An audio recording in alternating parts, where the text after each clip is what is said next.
शिवसेना का ही नमक खा के ये लोग बड़े हो गए। मीनाताई ठाकरे इनको माँ बोलते हैं, लेकिन उनको इस नाम के बारे में कोई पढ़ा नहीं है। स्टेट में गवर्नमेंट थी शिवसेना और बीजेपी की, तब खासदार 2 आमदार ये पार्टी का, ये जो स्टेट में गवर्नमेंट थी उनका हिस्सा थे। इनकी दानत नहीं है, इनकी नीयत नहीं है इस भिवंडी नाट्यगृह को बनाने की।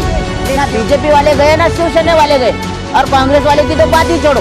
तो मुझे ऐसा कहना है कि घर का भेदी लंका ढाए। क्या है, कमिश्नर तो आता ही जाता है, वो 2 साल भी रखते हैं, 2.5 साल भी रखते हैं, और इनके काम में नहीं आया यहाँ के कॉर्पोरेटर के, तो 1.5 साल में 1 साल में भी भगा देते। और ये बहुत सारे उदाहरण है। क्या आप इसको किसी को देना चाहते हो? क्या आप पैसा लाटने के लिए, फंड लाने के लिए सिर्फ नाट्यगृह को बंद रखने दिया है? मुझे ये पार्टी कौन है पता नहीं, मेयर को सपोर्ट किसका है पता नहीं, विपक्ष कौन है पता नहीं, और सत्ते में आए हुए कौन है ये पता नहीं। क्या होगा इस भिवंडी शहर के बारे में? आवाम कब जागेगी भिवंडी शहर की?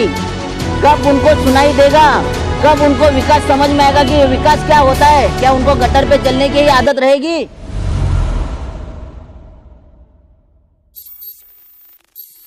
तो मैं आपको बताता हूँ कि ये जो नाट्यगृह है उसके बारे में तो आपको बताऊंगा, लेकिन उसके पहले मैं एक बताना चाहता हूँ आपको कि ये नाट्यगृह अगर बंद है, ये अगर चलता नहीं है, तो इसकी वजह जो है, इसकी वजह मैं आप दिखा सकता हूँ। ये जो जहाँ से ये एंट्री है, ये ड्रामा की गाड़ी अगर यहाँ से आना चाहती है तो इधर से ये पूरा जाम करके रखा है इन लोगों। गाड़ी आ जाती है, बस आ जाती है, तो उनको जगह नहीं है। ये साइड से भी आप देखते हैं, यहाँ से ये पूरा इन लोगों ने कवर करके रखा है। जो अगर 6 व्हीलर गाड़ी आना चाहती है, 8 व्हीलर गाड़ी आना चाहती है तो आती नहीं है। मैं इनको बोलता हूँ कि ये किसको पकड़ के आपने ये डाला है? तो ये लोग कोई और आदमी का नाम लेते हैं, जो अभी नाम लिया इन्होंने। मैंने उसको फ़ोन किया कि क्या तुमने बोला है क्या? तो बोलता है मैं वहीं पर काम पर भी नहीं हूँ। क्योंकि ये लोग इतने निगरगट है, उसके वजह से ये पहली वन थिंग है कि ये ड्रामा थिएटर जो है वो बंद हुआ है। ये ड्रामा थिएटर बंद होने की और कई वजह है। जो भिवंडी के करता धरता हमारे नगर सेवक है, जो 10-10 बार 5-5 बार चुन के आते हैं, जो 6 सीट होने के बावजूद भी मेयर के सीट पे बैठा है, और जो मेजोरिटी से जो कांग्रेस चुन के आई है, जो बीजेपी चुन के आई है, वो अपोजिशन पे बैठी है। तो ये कहीं ना कहीं इस थिएटर की दुर्दशा की वजह खाली ये जो बागड़ बिल्ले है, जो व्हाइट कॉलर क्रिमिनल है, ये भिवंडी का विकास होने नहीं देते। मुझे ऐसा उनके ऊपर आरोप है, और मैं यही चाहता हूँ कि आने वाले समय में ये जो रेगुलर हैबिचुअल जो नगर सेवक है उनको इस भिवंडी से बचाना है। कोई नया कैंडिडेट चुन के आए जो कि जिसको भिवंडी की कुछ अच्छा लेना देन है। क्योंकि ये जो नाट्यगृह है वो 1996 में बना था। साबिर भाई शेख उस टाइम कामगार मंत्री थे। ये नाट्यगृह मतलब 24 साल में ये नाट्यगृह की जो दुर्दशा है इतनी भयानक हो गई कि मैं आपको अंदर चलेंगे तो मैं आपको दिखा सकता हूँ कि ये नाट्यगृह में अंदर एक बियर बार का दुकान पड़ा है, दारू का अड्डा हुआ है, इतनी सारी गंदगी है कि यहाँ पर किसी को मार के भी डाल देंगे तो आपको कोई पता नहीं चलेगा। क्या इसके लिए भी महानगर पालिका को फंड चाहिए? क्या इसके लिए भी महानगर पालिका को 10 करोड़ रुपया चाहिए? क्या ये महानगर पालिका अपने खर्चे से 2-3 यहाँ पर सिक्योरिटी 1-2 वॉचमैन नहीं लगा सकती? क्या ये गेट बना नहीं सकती महानगर पालिका? मैं उनसे यही सवाल पूछना चाहता हूँ कि हर बार आप फंड बोल के चिल्लाते हो, गवर्नमेंट हमको पैसा नहीं देता। क्या शुरू से ये नाट्यगृह ऐसा ही बन गया था? पिछले 8-9 साल से यहाँ पर एक भी एंटरटेनिंग प्रोग्राम नहीं हुआ, उसकी वजह क्या है? क्या आप इसको किसी को देना चाहते हो? क्या आप पैसा लाटने के लिए, फंड लाने के लिए सिर्फ ये नाट्यगृह को बंद रखने दिया है? मुझे इन लोगों से कहना है, भिवंडी के जो भी करता धरता नगर सेवक है, मुझे उनसे पूछना है। कमिश्नर आएगा जाएगा, सेकंड उपायुक्त तक आएगा जाएगा, लेकिन आप लोग तो भिवंडी शहर के रहने वाले हो, आपको भिवंडी के बारे में कोई चिंता नहीं है।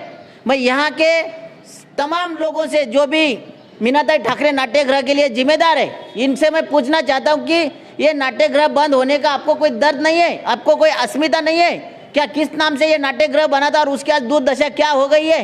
आज उनके ऊपर आप इलेक्शन जीतते हो, वो उस पक्ष का नाम लेके इलेक्शन जीत लेते हो, उस बोलते हो कि ये हमारा हृदय है, अमुक है तमुक है, लेकिन ये नाट्यगृह जितने साल से बंद है, इसका नाम तक की आपको कोई ये नहीं है कि इसका नाम संभलना चाहिए।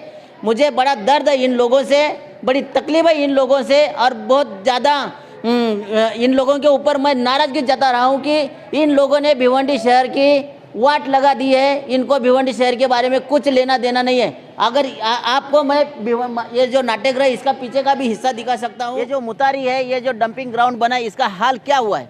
इसका जिम्मेदार कौन है? महानगर पालिका क्या ये इसको सफाई कामगार नहीं है उनके पास? महानगर पालिका के आज मेरे पास लगता है 1000-1500 सफाई कामगार है। क्या ये महानगर पालिका सफाई नहीं कर सकती? उसके लिए भी उनको 10-15 करोड़ चाहिए। क्या ये महानगर सेवकों का काम नहीं है? कहते वक्त भी मुझे घिन आने लगती है। आप देख सकते हो इधर, और ये बाहर के सब आते हैं यहाँ पे, एकदम गंदा सा दिखाई दे रहा है यहाँ पर। तो इसका जिम्मेदार कौन है? ये भिवंडी महानगर पालिका का जो ड्रामा थिएटर है, इसका जिम्मेदार कौन है? अगर आप मिला, डिप्टी कमिश्नर से मिला तो उन्होंने कहा कि हमने 14 करोड़ का भेजा है, 10 करोड़ मंजूर हुआ है। मैं बोलता हूँ इतने पैसे की भी इनको जरूरत क्या पड़ी है? इनके पास सब कुछ है, मनुष्य बल है, मैन पावर है, लेकिन इन लोगों की नीयत सही नहीं है। ये जो पूरा परिस्थिति है, इसका जिम्मेदार आप किसको मानते हैं? इसका जिम्मेदार यहाँ के सब जो 4-4, 5-5 बार चुन के नगर सेवक आ गए हैं वो है। क्योंकि कमिश्नर तो आता ही जाता है, वो 2 साल भी रखते हैं, 2.5 साल भी रखते हैं, और इनके काम में नहीं आया यहाँ के कॉर्पोरेटर के तो वो 1.5 साल में 1 साल में भी भगा देते। और ये बहुत सारे उदाहरण है हमारे। आपको बता दूं कि जब ये नाट्यगृह बंद हुआ था, मीनाताई ठाकरे नाट्यगृह से बना था, और हमको बहुत, मुझे अभिमान है कि ये स्वर्गीय मीनाताई ठाकरे के नाम से ये नाट्यगृह बना है। लेकिन जो उनके अपने, वो भी इस नाट्यगृह के बारे में ज़्यादा दिलचस्पी नहीं रखते कि इसको बनाए। लेकिन मैं बता दूं, जब भिवंडी शहर में ये नाट्यगृह की हालत ऐसी है तो ये लोग बोलते हैं कि हमको फंड नहीं आता है। लेकिन मैं आपको बता दूं कि इसके पहले, ये 5 साल पहले भी महाराष्ट्र स्टेट में बीजेपी और शिवसेना की सत्ता थी, और वही टाइम सेंट्रल में भी शिवसेना बीजेपी का पार्ट थी। इसके बाद भी ये लोग बोलते हैं कि हमको गवर्नमेंट मदद नहीं करती, हमको स्टेट गवर्नमेंट मदद नहीं करती, हमको फंड नहीं आता है। मुझे ऐसा कहना है कि फंड आता है, सब कुछ आता है, लेकिन इनको ही कुछ आता नहीं। भिवंडी शहर के बारे में इनकी समझ ही बहुत कुछ कम है, या फिर इनके अंदर एक भिवंडी शहर को अच्छा बनाने की ताकत नहीं रखते। मुझे ऐसा ये भिवंडी जो भी शिवसेना के कॉर्पोरेटर है, जो बीजेपी के कॉर्पोरेटर है, हालांकि अभी उनके पास डिस्प्यूट हुआ है, ये जो अभी जो गवर्नमेंट ऑफ महाराष्ट्र में जो डिस्प्यूट चला उसके वजह से, लेकिन उसके पहले तो बीजेपी भी सत्ते में है, शिवसेना भी सत्ते में है। तो ये लोगों ने क्यों नहीं गए बीजेपी सेंटर, ये स्टेट गवर्नमेंट के पास कि हमारे भिवंडी शहर में जो है ये हालत खराब है। और मैं बताना चाहता हूँ कि एकनाथ शिंदे साहब पिछले 10 साल से ठाणे जिले के पालक मंत्री है, और सबसे नजदीकी जो भी मिनिस्टर है ये ठाणे जिले के, वो एकनाथ शिंदे साहब है। लेकिन ये एकनाथ शिंदे के साहब पास अगर ये लोग चले जाते तो एकनाथ शिंदे जी इनको मदद करते। उनको समझ में आता कि माँ साहेब मीनाताई ठाकरे नाट्यगृह की जो दुर्दशा है वो भिवंडी में बहुत ही खस्ता है, इसको डेवलप करने के लिए मदद होनी चाहिए। लेकिन ना बीजेपी वाले गए, ना शिवसेना वाले गए, और कांग्रेस वाले की तो बात ही छोड़ो। तो मुझे ऐसा कहना है कि घर का भेदी लंका ढाए, इनको कोई जरूरत ही नहीं पड़ी है ना। इसके लिए वाघमारे वकील को चिल्लाना पड़ता है भिवंडी डेवलपमेंट के बारे में, भिवंडी के विकास के बारे में, क्योंकि मैं एक आम आदमी हूँ। इनके नाद में लग के भिवंडी की दुर्दशा जो हो गई है आप देख रहे हैं।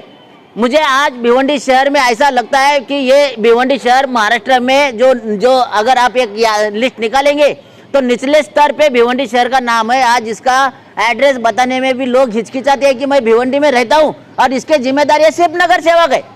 नगर सेवक से ज्यादा कोई भी जिम्मेदार नहीं है। मुझे गेट की तरफ पूरा कवर करके रखा है इन लोगों ने। इनको पूछो तो ये अलग अलग महानगर पालिका के कामगार लोगों का नाम बताते हैं, बोलते हैं कि ये बिठाया, वो बिठाया। इधर बच्चे लोग खेल रहे हैं, अंदर बियर की बाटली पड़ी है, बहुत सारा दुकान पड़ा है, इधर मेडिकल दुकान खोल के रखा है। कैसा होगा इस शहर का? कोई बता, आवाम कब जागेगी भिवंडी शहर की? कब उनको सुनाई देगा? कब उनको विकास समझ में आएगा कि विकास क्या होता है? क्या उनको गटर पे चलने की ही आदत रहेगी? क्या रोटी और बोटी के पीछे ही भागेंगे? मुझे भिवंडी शहर के जो भी नागरिक है उनसे बहुत ज़्यादा तकलीफ हो रही है। उनके चुप बैठने के वजह से भिवंडी शहर का विकास नहीं हो रहा है। हालांकि रास्तों के बारे में, जो भी सड़कों के बारे में है, पब्लिक जाग उठी है, पब्लिक जाग रही है, रास्ते बन रहे हैं अच्छे, लेकिन रास्ता रोड मतलब भिवंडी शहर का डेवलपमेंट नहीं है। भिवंडी शहर है मीनाताई ठाकरे नाट्यगृह भिवंडी शहर का डेवलपमेंट है, परशुराम क्रीडांगन डेवलपमेंट है, न्यू चैलेंज ग्राउंड डेवलपमेंट है। ये डेवलपमेंट कब होगा? यहाँ के बच्चों को कब अच्छी सी जगह मिलेगी एंटरटेनिंग के लिए? कब आवाम को अच्छा देखने को मिलेगा, चलने के लिए मिलेगा? क्या इसका हक नहीं है? ये जब चिल्लाओ तो तब बोलते हैं हमको फंड नहीं आता है, फंड नहीं आता है। इनके पास इतना पैसा आता है महीने का भी महानगर पालिका के पास, अगर उसके आधा भी पैसा ये ईमानदारी से अपने सर के ऊपर हाथ रख के खर्चा करे तब भी ये शहर का विकास हो सकता है। लेकिन इतनी नीयत इतनी खराब है इन लोगों की। अपोजिशन पे बैठे हैं, यहाँ आपकी पार्टी कौन है पता नहीं, मेयर को सपोर्ट किसका है पता नहीं, विपक्ष कौन है पता नहीं, और सत्ते में आए हुए कौन है ये पता नहीं। क्या होगा इस भिवंडी शहर के बारे में? मुझे बहुत ज्यादा परेशानी हो रही है। स्टेट में गवर्नमेंट थी शिवसेना और बीजेपी की, तब खासदार, 2 आमदार, ये पार्टी का, ये जो स्टेट में गवर्नमेंट थी उनका हिस्सा थे। इनकी दानत नहीं है, इनकी नीयत नहीं है इस भिवंडी नाट्यगृह को बनाने की, लेकिन ताकि शिवसेना का ही नमक खा के ये लोग बड़े हो गए। मीनाताई ठाकरे इनको माँ बोलते हैं, लेकिन उनको इस नाम के बारे में कोई पड़ा नहीं है।